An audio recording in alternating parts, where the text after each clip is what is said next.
is it better to emphasize design in your PA and making sure the design's right, or should I just get the right product, the best product, and any product will do, right? Well, let me follow up your question with another question. Do you want a PA or do you want a badge?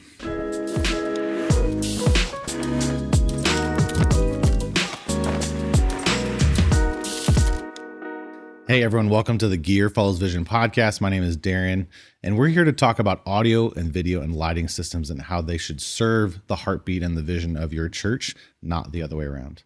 I am rejoined today by Andrew Stark. Welcome back again. We're following up a part two from our acoustics podcast that we recorded last time, but we want to take this into the PA design realm, right? And talk about. I'm so excited about this. I know. Let's go. Let's freaking go, man. Like, there are so many people that have opinions about how a PA should be designed, and they're all correct, Darren. There are, like I like to say, Stark, not all ideas are good ideas, and some PA design ideas should be burned out back. But I want to actually talk about, like, from our experience and from the tool sets we have and the training we have, and like, let's put all that together and say, like, here's an approach, right? Yeah. And not just here's an opinion, because there are lots of opinions out there. And this will be ours. But again, like, ours is coming from, again, the 27 years of experience here at Summit, and also like the hard knocks that we went through and the mistakes we made. Yeah. And so let's start there. Yeah. Let's start in the season pre-education, pre-good experience. Yeah.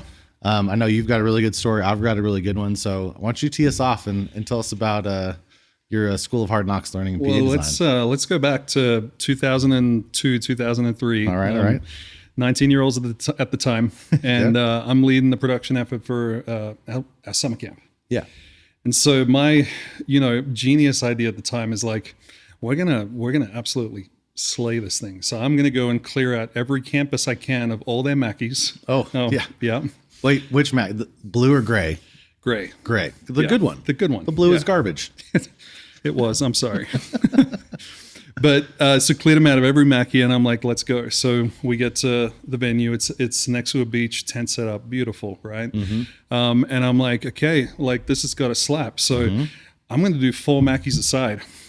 Obviously. Let's array these. Tight packed, naturally, for patent control. Yeah. Right. Sure. And so here I am, like, 4 Mackies side by side, with just a little bit of display so we can kind of get to the edges of the audience. And I'm mixing, thinking this is a great week. Mm-hmm. And halfway through the week, the youth pastor comes up to me and he's like, "Hey, I'm kind of struggling to hear." Mm-hmm. And I'm looking at where he's sitting and I'm like, "Dude, there's like 3 Mackies pointed at you. like, what's your problem?" Have you checked your ears? Yeah, exactly. Come on, man. This is a you problem.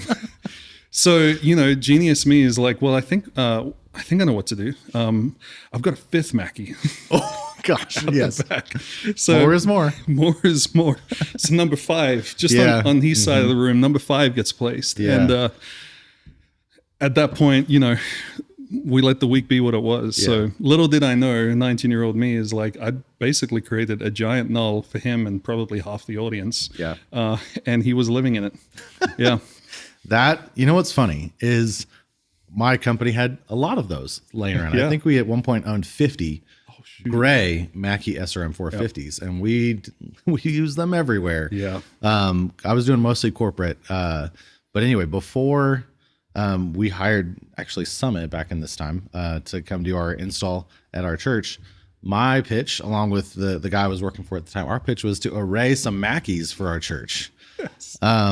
Thankfully, our church has discernment and wisdom, and they didn't hire Deron and Dave to go hang 4 vertical Mackies in our room, but that was our pitch. We even tested out at the back of our shop. We thought it was sick. It's incredible. But I don't know. My father-in-law, who was the pastor at the time, said, "No thanks, future son-in-law. You keep those ideas to yourself." Yeah. I think we might actually have to turn this into a thing, like hashtag my Mackie story, because I guarantee at the center of a lot of bad designs and bad choices are the Mackie SRM 450, Darren. Gosh, listen, those things were heavy, but they could fall off a truck. Like, yes. They are the SM58. And they did fall off a truck, and they were fine. Yes. Yeah. The blue one's cracked. I don't know if you know that, but we cracked several of those. I don't know. Changing the color did a lot, apparently. Yeah. All right. So let's move from all of our bad choices, not all of them, but this version of our bad choices, and let's unpack the vision of what we're looking for in church, right? Like, what are we seeing that we need to extract from a church to say, like, man, this is a great PA design for you. This is not the Mackie design of 2002, but like, let's unpack, like, what do we need to know from churches in order to have them help them have a great experience once they go in their day one, right? So talk about some of the things that when somebody's like, I want a new PA, you'd be like, here's the first thing I need to know. Yeah. First thing I need to know, and I think we unpacked a little bit of this in the acoustics conversation as well. It really comes down to like, hey, tell me about you. Like, tell me about your service, tell me about your band, tell me about your, like, the style, and tell me about, like, hey, what do you want this to feel like? I think, like, sometimes using technical words, right? It's too easy to misinterpret. Like, we also touched on SPL, right? Like the mysticism surrounding, like, what does 95 really feel like, right? Which 95 is it? Which 95 is it? Yeah, exactly.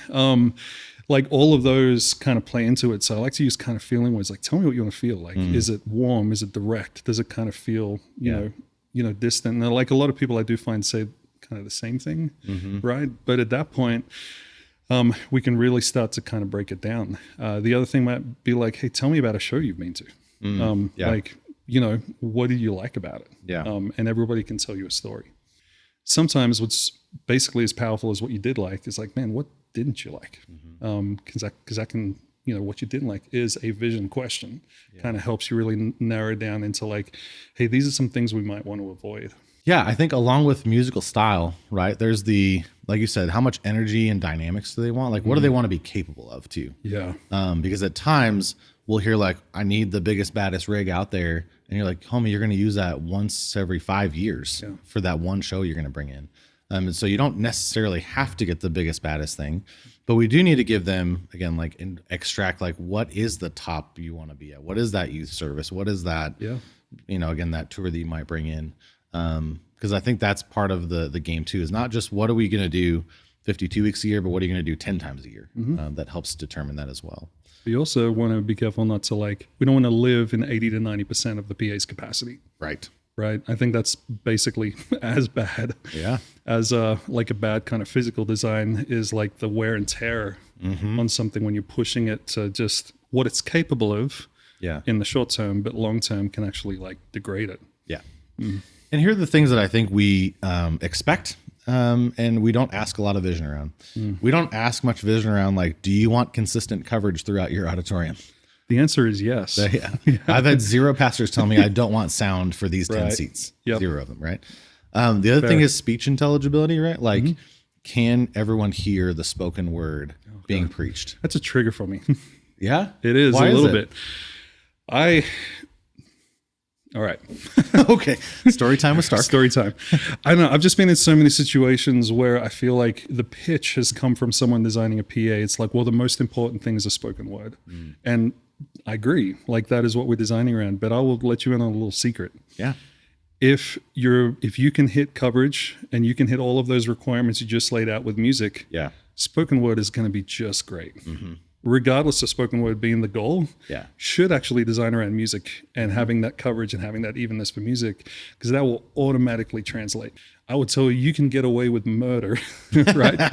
Maybe not actual murder, but actual murder. Audio murder. You can get away with audio murder and then have a subpar PA design, and it's still like have someone sitting in an unideal spot understand what's going on, even if they're not necessarily getting the better experience. So sorry, we just touched on a little trauma there. Oh yeah, like, and I don't disagree. Like, I think a well-designed system will have speech intelligibility in all the right places, right? 100%. Occasionally we bump up against room things, and we do need to understand, you know, how that plays into the PA design. Yeah. Because if we have bad back wall acoustics, we can't always leave the PA rocking back there, right? In fact, we've been in rooms recently where we've had to shade down the top box of the line array, right? And when Darren says shading, he's not talking about gain shading. Let's be very clear. Like, there's a lot of tools in our toolbox we can use that are manufacturer supported that let us kind of knock down some of the higher frequencies or some of the high mids in those spaces. Yeah, no, absolutely. Gain shading is gone. Gain shading is bad. Do not gain shade, boys and girls. So if we have the vision for the church on where they want to go, right, and that's helping us look at, okay, a couple of different PA manufacturers, like I think the next thing that plays into it is room geometry, room shape, volume, height. So talk about that. Like as we look at, now saying like we have the vision of what you want. Now we're starting to look at the room. What are the first kind of things you're looking at? One of the first things we're trying to do is really match a product, right, to kind of some of the keywords that they dropped, right? I think, like you've said this before, right? Like not every PA is the best PA for a particular style, right? And every PA's kind of got its strengths and its sweet spot, and that that precedes design. That's just voicing, right? And so one of the first things we start looking at is voicing, and then look at volume, right? Trying to cover a room consistently at 2 to 4K is actually a whole lot easier than trying to cover it consistently from like 100 to 400, right? And when I've in my mixing past or whatever, I've actually firmly believed most mixes are won and lost between 100 and 400. It's actually you're shaping in that area, and what the room is doing in that area that can be the difference between like an average mix or a really good mix, right? Between it feeling harsh and feeling warm, kind of getting intelligibility between the different instruments. A lot of it is just all that low mid energy and figuring out what do I do with it, right? And so how we approach a room design is not just about coverage. Let's kind of key into the trauma, right? The spoken word thing. That's easy. But like, how do we achieve consistency across all frequencies in the particular volume of the space we're dealing with? Yeah. No, I think that's absolutely true. And again, looking at that, like it's going to start to create these filters of like, okay, the vision created this filter of like, man, these particular products, these voices are going to be there. And then like, okay, I want to cover whatever this room is with the entire frequency spectrum as best as possible. Again, we live in the real world, compromises all the time. Physics is physics. Yeah, for sure. So like you're starting to look at a particular PA design for the room. Like again, some of the things that are going to edit and be other filters is going to be things like the height of the room, right? The length of the room, the width of the room. Balconies. Balconies. Yes, that is a big one.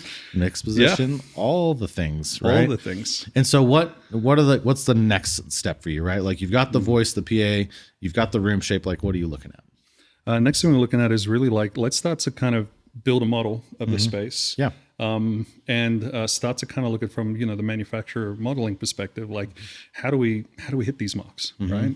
So maybe we're looking at a smaller room and we're going like, hey, you told me like that warmth is really important to you, so yeah, we could do it with this kind of product here, but like this one actually throws a little better. We get a little bit more 300, 200 in the back of the room, which from what you're telling me is kind of what you really want. And look at it that way.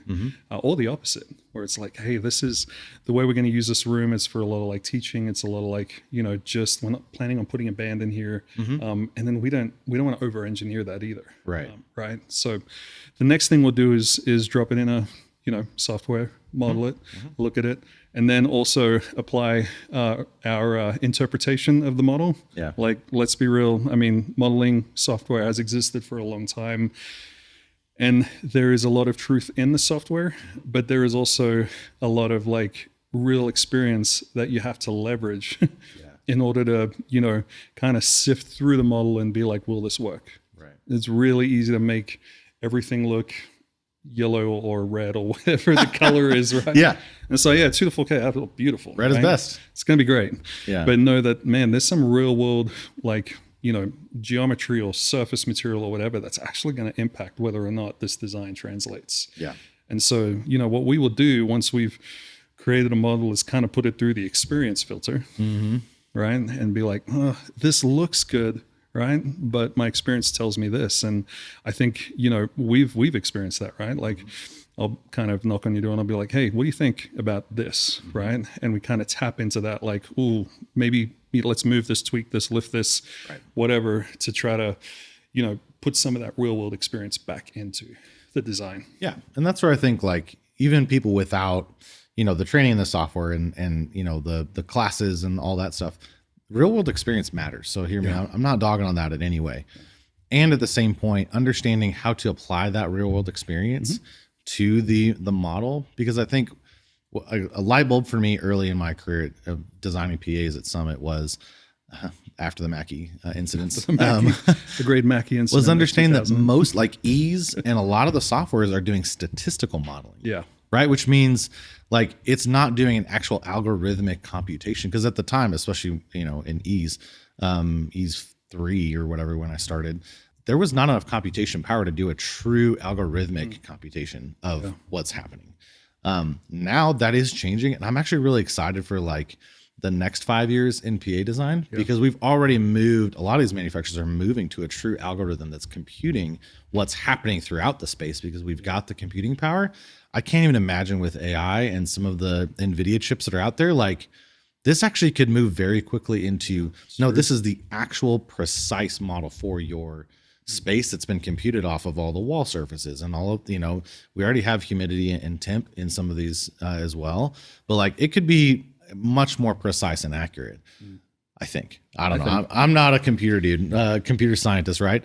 But I think like it's exciting. We've already seen many of these manufacturers really update their ability to predict, but it has to go through that real world experience filter as well. So, I mean, sometimes a lot of those software modeling things, it's a sales tool more than it is a design tool. I mean, I'm probably going to get some backlash on that one. Hot take. Manufacturers are here to sell speaker boxes. Oh my gosh, really?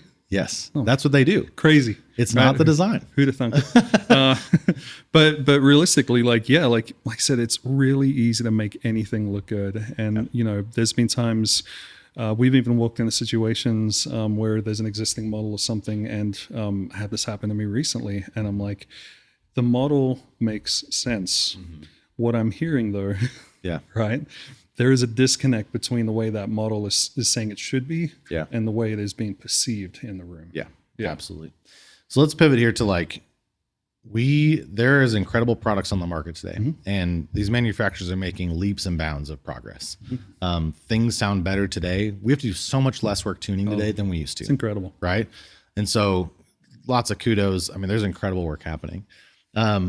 I think I would be curious your take. I know you have a strong take on this, right? I don't have strong audio opinions. No. What are you talking about? None of them. Just put all the waves on it. It's fine. Like I'd be curious. Let's unpack. Like, is it better to emphasize design in your PA and making sure the design's right, or should I just get the right product, the best product, and any product will do, right? Like, I'd be really curious because I know you had some experience with this previous to Summit and since coming to Summit. On how important is the design? Well, let me follow up your question with another question. Do you want a PA or do you want a badge? Oh, okay. Right. I don't know. I mean, I like stickers. I like Those go on Pelicans. If you want something that looks good on Instagram, I would say prioritize the product. Wowza. Right? Design trumps product every single time. And I will take that. I'll go toe to toe with anyone on that. Absolutely. A great product implemented poorly will always perform worse than a mediocre product designed and installed really well. Yeah. And that is the filter that we go through with so many designs. There's been times where I'm like, man, I will take this with a grain of salt. An EV XLC, if we want to throw. Ouch. Yeah. I will take that over some premium brands. This baggage really came from, again, like there was a season where I was touring and half the dates were kind of like arena, half the dates were church.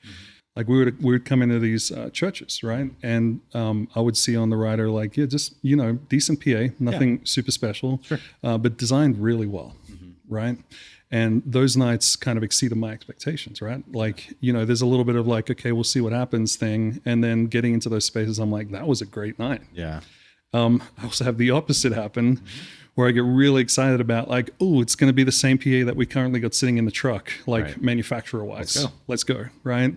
Get into the room and struggle, just struggle. Yeah. And all of that had to do with design. None of that had to do with the product. All had to do with like somebody at some point sold the church a product based on it hitting a target. Yep. We don't know what that target was. It was probably the spoken word is the most important thing. Oh, okay. Okay. But, in some way, it was used to kind of sell something that maybe they didn't need, like product wise, where they probably should have been sold a little bit more on a design. Right. Or I think the other thing, like we come into a lot of PA designs after someone else, and we don't know what inputs or vision they were given, or did they talk about vision in any way, right? So like, I actually have less shade for other integrators in this because I don't really know what they were told, right? They might be like, dude, we have to be ready for, David Crowder to come through if this, and perform to that. So they had to overspec part of the PA. But in the reality, for 5 years, they had one tour come through, right? So like they want to be rider friendly. So they put XYZ in. So I don't really know what that is. Yeah. It also goes back to another thing we talk about a lot. We don't tune a lot of other designs. Like we want to tune our designs because we understand the approach and we understand the goal sets, right? Part of that is a belief you can't tune bad design. No. There's nothing you can do in software that if you don't get the hardware in the right position at the right time, right? This is a fundamental thing of audio. Get the mic in the right spot on the drum. It's going to sound amazing. And you can put 10 mics, and interchange 10 mics there, as opposed to like, man, I can't just EQ it in the back, right? Well, even like the leading kind of manufacturers, right? The ones that everybody wants and the ones that are on all the tours, like they will say the same thing. Like they've got all this technology that allows you to kind of achieve consistency front to back through who knows what voodoo is going on inside of the amplifier. Yeah. But they will also say they will get as far as they can on mechanical design first. Absolutely. Before we start to leverage electronics to correct it. Yeah. The weakest part is still the electronics. It is. Even in today's day and age, getting in the right spot at the right time is most of it. And so I think our emphasis is on the design. Let's get the design right to hit the vision. And then we will start to look at, different manufacturers, the voicings you talked about earlier, to say like, hey, these all 4 brands have something that'll fit for you, right? And so talk about like, as you're evaluating brands, like what, and we're not going to talk about specific brands, but talk about like, how do you evaluate that, right? Some of it's price point, but let's take price out of it for a moment. Like, how would you evaluate that for a church? If I'm, taking price out of it, which is good. I think it is really like, man, people have preferences, right? And so there is definitely this thing of like, I'm not going to come in and tell you what you should do. I'm going to give you a lot of information that kind of sets you up to make the decision. Yeah. So in that, I want to be able to confidently present like a handful of solutions, but know all of these solutions are going to meet the baseline.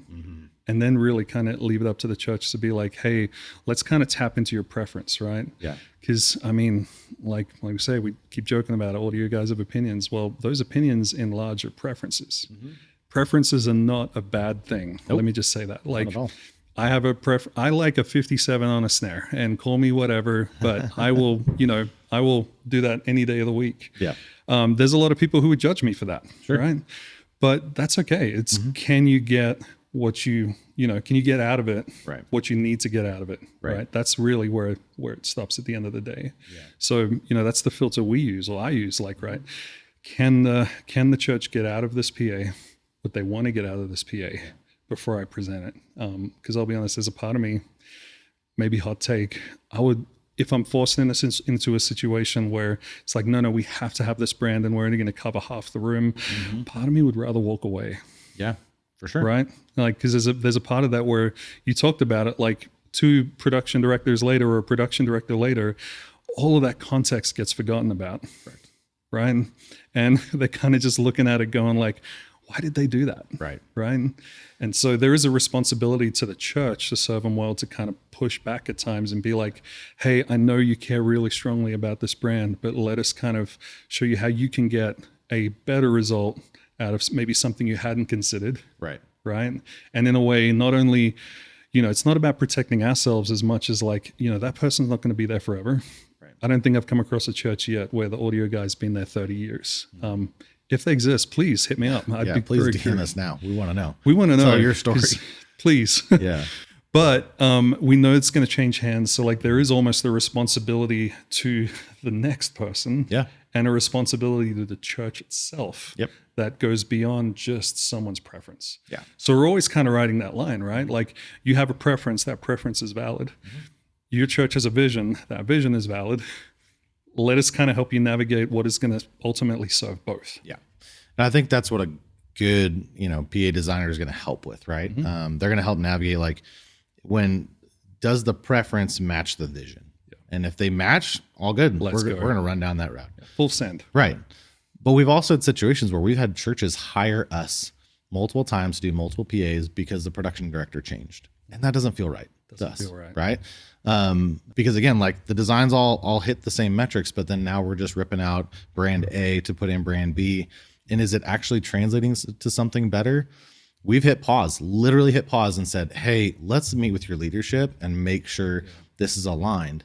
And XPs really appreciate that. Financial people really appreciate that. But honestly, like God appreciates that when we steward the resources really well. And so like, I think that's incredible. Like what we really want to do is serve the long-term vision of the church.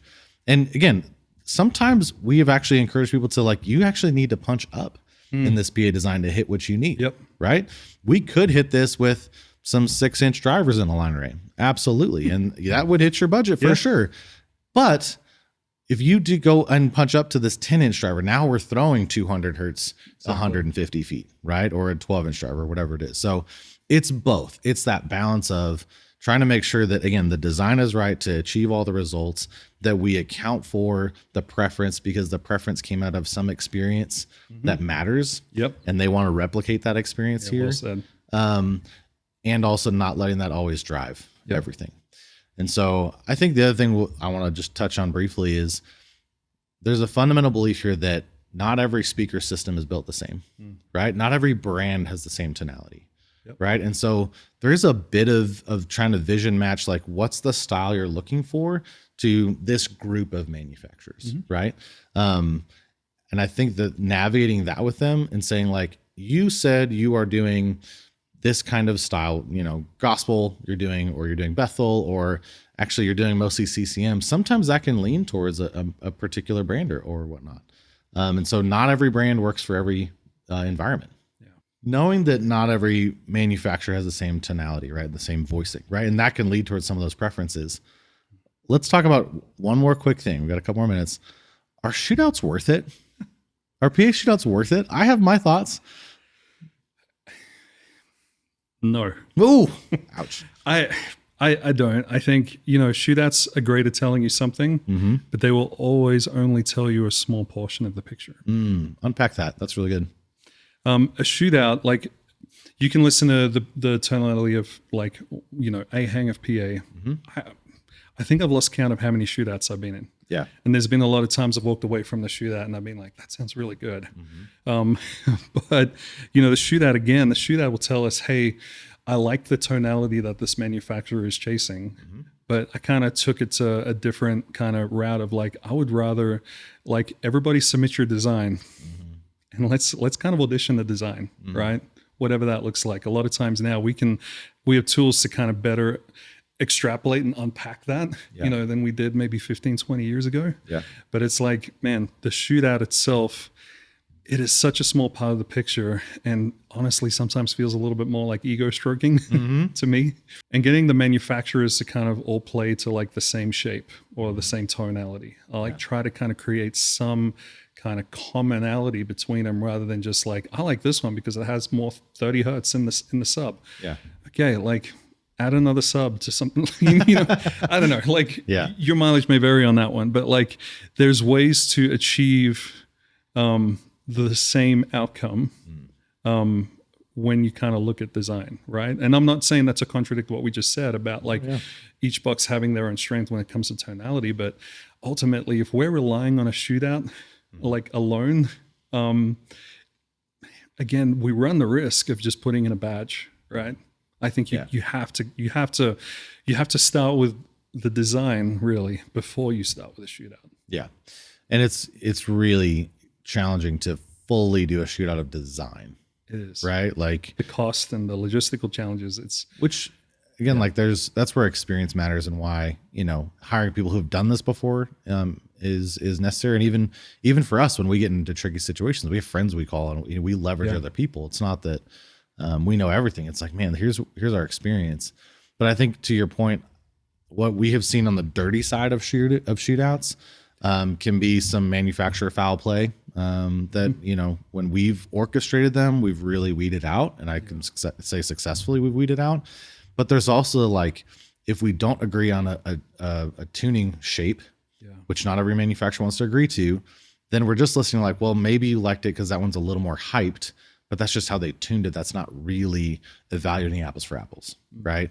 Or again, like the extra 30 hertz in the subs, or maybe that manufacturer bumped up their PA loudness by a dB and we didn't really catch it. Like the old Waves plug-in trick. Golly, like they're really challenging to make truly apples for apples, but we've also not seen them be as needed or effective, right? Like if they were effective, again, like the manufacturers would be jumping all over it too, right? But they're not jumping all over it because it's really difficult to pull off. And difficulty doesn't mean we don't do it.